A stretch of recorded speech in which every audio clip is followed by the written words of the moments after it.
Hi friends, Maran வீரா சீரியல்லேருந்து சூப்பரான promo வந்திருக்கு. நம்ம அதை பற்றி தான் அந்த வீடியோக்குள்ளே பார்க்க போகிறோம். வாங்க நம்ம வீடியோக்குள்ளே போகலாம். மாறனும் வீராவும் உட்காந்து பேசிகிட்டு இருக்கிறாங்க. அப்போ வீரா சொல்கிறாங்க, இதுக்கு பிறகு நம்ம வந்து ஜவுளி கடைக்கு போக முடியாது, நம்ம எந்த முகத்தை வச்சுட்டு நம்ம ஜவுளி கடைக்கு போக முடியும், அதனால இப்போ நம்ம ஏதாவது பிஸ்னஸ் ஆரம்பிச்சே தீரணும் அப்படின்னு சொல்கிறாங்க. அப்போ மாறன்னு சொல்கிறாங்க, அதனால என்ன, நம்ம ஜவுளி கடைக்கு போகலாம் அப்படின்னு சொல்லும்போது, என்ன மாறான் இந்த மாதிரிக்கு பேசிகிட்டு இருக்கிற, அந்த வீடே வேண்டான்னு சொல்லிட்டு நம்ம தனியாக வந்துட்டோம், அப்படி இருக்கும்போது நம்ம ஜவுளி கடைக்கு போனோம்னா அது நம்மளுக்கு சரிப்பட்டு வராது, அதனால நம்ம வந்து கொஞ்ச நாளைக்கு நம்ம இப்படி தான் இருக்கணும் அப்படின்னு சொல்லியிருந்தாங்க. சரிதான், நீ சொல்கிறதுலாம் கரெக்டு தான், அப்போ நம்மளுக்கு வந்து எந்த பிஸ்னஸ் பண்ணுறதுக்கு, எப்படியாவது நம்ம வாழ்க்கையை ஓட்டணும்ல அப்படின்னு வீரா சொல்லவும், ஏதாவது ஒரு பிஸ்னஸ் தொடங்கணும்னா கூட கொஞ்சமாவது நம்மளுக்கு வந்து பணம் தேவைப்படும் அப்படின்னு சொல்லவும், உடனே வந்து மாறன் வந்து யோசிக்க ஆரம்பிக்கிறாங்க. அப்போ மாறனுக்கு தெரிஞ்ச ஒரு சேட்டுக்காரர்கிட்ட வந்து அவர் வந்து ரூபா கேட்குறாங்க போலுக்கு. அப்போ அவங்களும் வந்து பண உதவி செய்கிறாங்க. அடுத்து பார்த்தோம்னா மாறனும் வீராவை சேர்ந்து ஒரு பிரியாணி கடையை தான் சின்னதாக அவங்க தொடங்குறாங்க. அப்போ வந்து மாறன் சொல்கிறாங்க, இந்த கடையை நம்ம எங்கே போடலாம் அப்படிங்கும்போது அப்படின்னு கேட்கும் போது அப்போ வீரா வந்து ஒரு ஐடியா கொடுக்குறாங்க. ஏன் நம்ம ஜவுளி கடைக்கு பக்கத்துலேயே நம்ம வந்து இந்த கடையை போடலாம் அப்படிங்கிறாங்க. என்ன சொல்கிற வீரா அப்படின்னு மாறன் கேட்கும்போது, ஆமாம், எப்படி இருந்தாலும் சரி தான், துணி கடைக்கு ஜவுளி வாங்குறதுக்காக எல்லாரும் வருவாங்களா, அப்படி இருக்கும்போது நம்ம அது பக்கத்தில் கடையை போட்டோம்னா கண்டிப்பாக அவங்க எல்லாரும் நம்மக்கிட்ட தான் சாப்பிட வருவாங்க அப்படிங்கவும், உடனே மாறன் சொல்கிறாங்க, ஆமாம் வீரா, நீ சொல்கிற ஐடியா கரெக்டாக தான் இருக்குது அப்படின்னு சொல்லவும், அடுத்து பார்த்தோம்னா அவங்க வந்து அந்த பணத்தை வச்சு ஒரு சின்னதாக ஒரு பிரியாணி கடையை அவங்க தொடங்குறாங்க. அப்போது அவங்க ஜவுளி கடைக்கு ஏத்தாப்புலேயே வந்து அந்த கடையை அவங்க போடவும், எல்லாருமே மாறனையும் வீராவை பார்த்ததுமே அவங்க எல்லாருக்கும் தெரிஞ்சவங்களாம் இருக்கிறதுனால எல்லாரும் அங்கே வந்து சாப்பிட்றாங்க. சாப்பிட்டதே சொல்கிறாங்க, ரொம்பவே சூப்பராக இருக்குது அப்படின்னு சொல்லி அவங்களுக்கு வந்து வாழ்த்துக்கள் சொல்லிட்டு இருக்கிறாங்க. அந்த நேரம் பார்க்க கண்மணி வந்து ஜவுளி கடையிலேருந்து வெளியே வராங்க. வெளியே வந்து பார்க்குறாங்க. பார்த்ததுமே அதிர்ச்சி அடைகிறாங்க. என்னன்னு பார்த்தோம்னா மாறனும் வீராவை சேர்ந்து அங்கே சின்னதாக ஒரு பிரியாணி கடையை போட்டிருக்கிறதையும் அங்கே எல்லாருமே வந்து சாப்பிட்டுட்டு இருக்கிறாங்க. இதை பார்த்துட்டு கண்மணி வந்து எரிச்சல் அடைகிறாங்க. இது என்னது, இங்கே வந்து பிரியாணி கடை போட்டுட்டு இருக்கிறாங்களா, இவங்களை இப்படியே விடக்கூடாது, எவ்வளோ தைரியம் இருந்தால் அந்த மாதிரிக்கு பண்ணியிருப்பாங்க, இந்த வீராவும் மாறனும் சேர்ந்து ஏன் தான் அப்படிலாம் குடும்பத்தை அசிங்கப்படுத்துறதுக்காக இருக்காங்களோ தெரியல அப்படின்னு சொல்லிட்டு கண்மணி உடனே பார்த்தோம்னா ஒரு திட்டத்தை போடுறாங்க. அந்த திட்டப்படி கண்மணி வந்து ஒருத்தரை ஏற்பாடு பண்ணுறாங்க. அப்போ அந்த பிரியாணி கடையில் பிரியாணி சாப்பிட்டுட்டு நீங்கள் வந்து ஃபுட் பாய்ஸ் ஆன மாதிரிக்கு நீங்கள் வந்து கீழே விழுந்துடணும் அப்படின்னு சொல்லவும், உடனே அவரும் பணத்துக்கு ஆசைப்பட்டு அந்த மாதிரிக்கு அவங்க வந்து பார்த்தோம்னா மாறன் கடையில் வந்து பிரியாணி சாப்பிட்றாங்க. சாப்பிட்டதுமே ஐயோ அப்படின்னு சொல்லிட்டு இங்கே கீழே விழுந்துருந்தாங்க.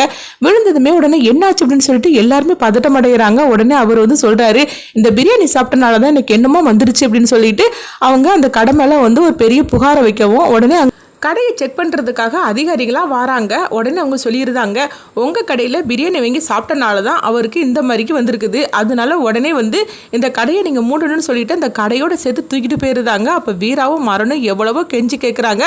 ஆனாலும் வந்து அந்த அதிகாரிகள் வந்து பார்த்தோம்னா இன்னுமேலே நீங்கள் இந்த கடையை நடத்தக்கூடாது அப்படின்னு சொல்லிட்டு அங்கேருந்து எல்லாத்தையும் தூக்கிட்டு போயிருந்தாங்க. இதனால வீராவுக்கும் மாறனுக்கும் என்ன பண்ணுறதுன்னு தெரியல. உடனே மாறன் வந்து ரொம்பவே சோகமாக இருக்கிறாங்க. நான் இந்த மாதிரிக்கு நான் எப்போவுமே நான் சோகமாக இருந்தது கிடையாது, எவ்வளோ பிரச்சனை வந்தாலும் சரி தான் தட்டி போட்டுட்டு நான் போயிட்டே இருப்பேன், ஆனால் இன்றைக்கி நடந்து நினச்சி எனக்கு ரொம்பவே கஷ்டமாக இருக்குது. ஏன்னு பார்த்தோம்னா நம்ம தனியாக வந்துட்டோம், உன்னை வச்சு நான் வந்து காப்பாற்றணும், எனக்கு என்ன பண்ணுறதுனே தெரியல அப்படின்னு சொல்லிட்டு மாறன் வந்து ரொம்பவே வேதனையோடு வீராக்கிட்ட பேசிகிட்டு இருக்கிறாங்க. அப்போ இந்த விஷயம் வந்து வள்ளிக்கு தெரிய வரவும் ஒரு வள்ளி வந்து ராமச்சந்திரன் கிட்ட சொல்கிறாங்க.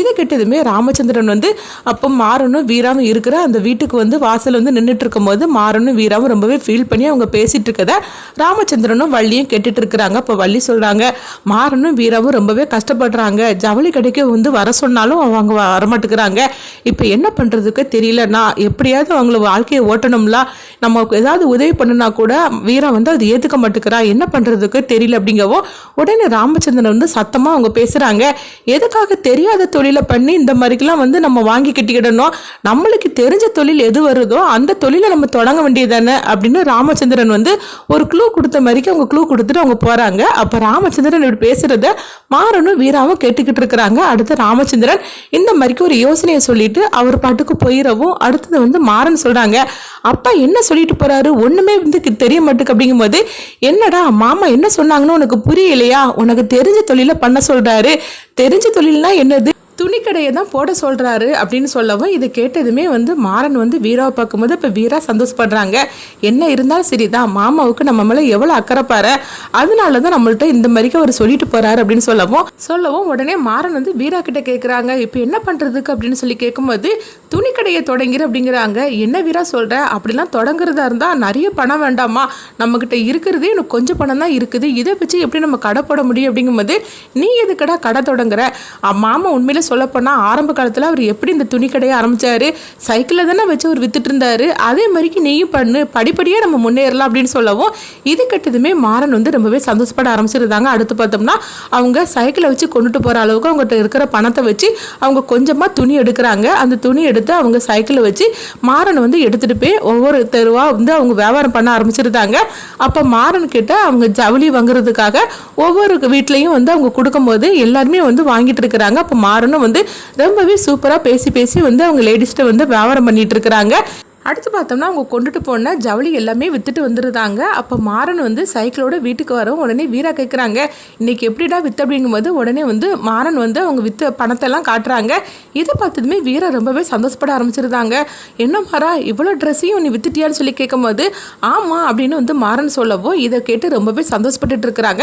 அடுத்து பார்த்தோம்னா ராமச்சந்திரன் கிட்ட வந்து அதாவது தெரிஞ்சவங்களாம் வந்து கேட்டுட்டு இருக்கிறாங்க, என்னங்க உங்கள் பையன் இந்த மாதிரிக்கு சைக்கிளை கொண்டுட்டு போய் துணியெல்லாம் வந்து வியாபாரம் பண்ணிட்டு இருக்கிறாரு, இது உங்களுக்கு அசிங்கமாக தெரியலையா அப்படின்னு ராமச்சந்திரன் கிட்ட வந்து கேட்கவும் உடனே ராமச்சந்திரன் சொல்கிறாங்க, எதுங்க அசிங்கம், நம்ம தப்பு செய்யாத ஒரு எந்த தொழில் பார்த்தாலும் எதுவும் அசிங்கம் கிடையாது.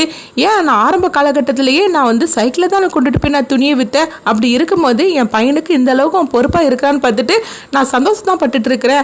அவன் வந்து அதாவது சைக்கிளை கொண்டுட்டு போய் ஜவுளி வியாபாரம் பண்ணுறான்னு சொல்லிக்கிட்டு நான் எந்த விதத்துலேயும் நான் வந்து கௌரவ குறைச்சலாம் நான் நினைக்கவே இல்லை. தப்பு செய்யாத எந்த தொழில் எங்கள் பையன் பார்த்தாலும் எனக்கு சந்தோஷம் தான் அப்படின்னு சொல்லிட்டு ராமச்சந்திரன் வந்து மாறனுக்கு சப்போர்ட்டா பேசிட்டு இருக்கிறாங்க. இதை கண்மணி கேட்டுட்டு ரொம்பவே எரிச்சல் அடைகிறாங்க.